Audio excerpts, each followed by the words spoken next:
ఈరోజు చాలా మంది పెళ్లి బాప్టిజాలు తీసుకున్నారు, కరెక్ట్ కాదు అది. స్వస్థత బాప్టిజాలు తీసుకున్నారు, కరెక్ట్ కాదు అది. చిన్న పిల్లప్పుడే బాప్టిజాలు తీసుకున్నారు, కరెక్ట్ కాదు అది. బైబిల్ స్పష్టంగా చెప్తుంది, నమ్మి బాప్టిజమము పొందాలి, నమ్మి బాప్టిజమం పొందాలి.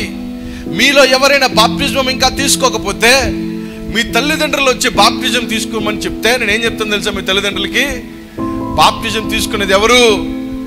మీ పిల్లలైతే, లేదంటే మీ భర్త అయితే, నీ భార్య అయితే వాళ్ళు వచ్చి నాకు చెప్పాలి. దైవజనుడికి ఎవరు బాప్టిజం తీసుకుంటారో వాళ్ళే చెప్పాలి. మధ్యలో తల్లిదండ్రులు, భార్యలు, భర్తలు మీడియేటర్లుగా ఉండకండి. నీ కుమారుడు మారు మనసు పొందితే పశ్చాత్తాపడితే, నీ కుమార్తె మారు మనసు పొంది పశ్చాత్తాపడితే, ఆ మారు మనసు పశ్చాత్తాపము సరిగ్గా వచ్చిందా లేదా అని పరిశీలించి పరిశోధించి బాప్టిజమము ఇచ్చే బాధ్యత దైవజనుడిది. ఎవరి ఇండివిజువాలిటీ వారిది. ఈ రోజున చాలా మంది కొన్ని డైలాగులు వేస్తున్నారు. బాప్టిజం, పెళ్లి బాప్టిజం దగ్గరికి వచ్చి ఏమన్నారు తెలుసా? నేను చాలా కాలం క్రితం అనుకున్నానండి, కానీ ఇప్పుడు తీసుకున్నానంట. నువ్వు చాలా కాలం క్రితం అనేసుకున్నావు, కానీ పెళ్ళి వచ్చేసరికి బాప్టిజం గుర్తొచ్చేసింది. బాప్టిజం కళ్ళమస్మయం అయిపోతా ఉంది.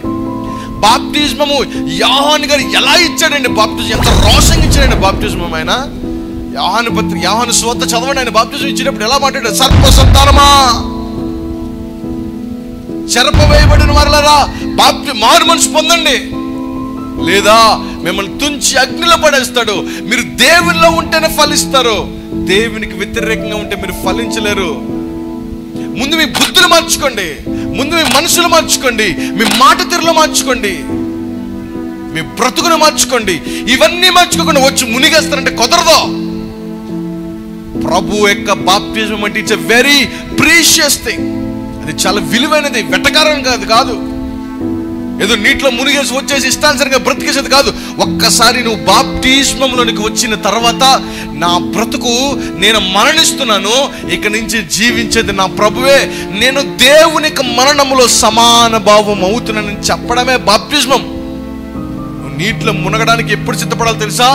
ఇంకా నేను బ్రతికేది నా బ్రతుకు కాదు, నా దేవునితో నేను బ్రతకాలి, నా దేవునికి ఇష్టకరంగా బ్రతకాలి అంటేనే బాప్టిజంలోనికి రావాలి. ఇష్టానుసరంగా బ్రతికేసి నా ప్రభు యొక్క రక్తాన్ని, శరీరాన్ని అవమానపరచకండి.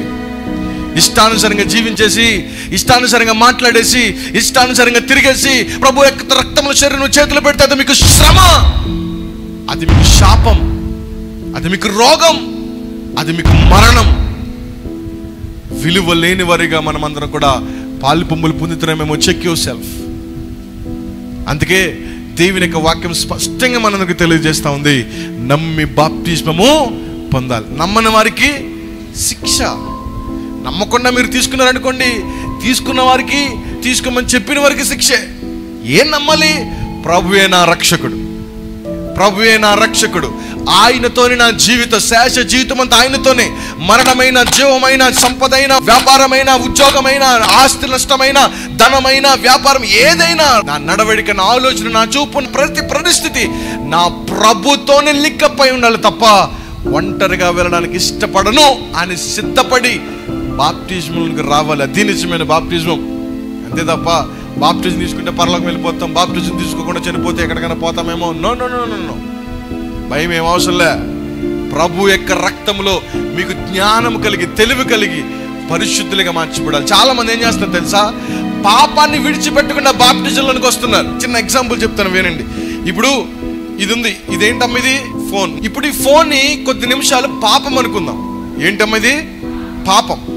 ఈ పాపము మన యొద్ద నుంచి పోవాలంటే మనం ఫస్ట్ ఆఫ్ ఆల్ ఏం చేయాలంటే మన పాపాలు ఒప్పుకోవాలి. ఏం చేయాలి? అందరూ వినండి, జాగ్రత్తగా వినండి, ఇది చాలా విలువైంది, బేసిక్ ఇదే. మన పాపాలను ఒప్పుకోవాలి. ప్రభువా, నేను ఎంత ఘోరమైన పాపిని, నువ్వే పాపం చేసావో ఆ పాపాన్ని నువ్వు వదిలిపెట్టేయాలి. అప్పుడు నువ్వేమవుతుందో తెలుసా? బాప్టిజం తీసుకున్నప్పుడు ఈ పాపం వల్ల నీ శరీరము మలినమైపోయిందే, నీ మనసు మలినమైపోయిందే, నీ ఆలోచన మలినమైపోయే, పాపంతో నిండిపోయాయే, నువ్వు విడిచిపెట్టేసిన తర్వాత ఇంక దాని ప్రభావం నీ జీవితం పడకుండా యేసు రక్తము ప్రతి పాపిని పరిశుద్ధంగా మరుస్తుంది. హల్లెలూయా.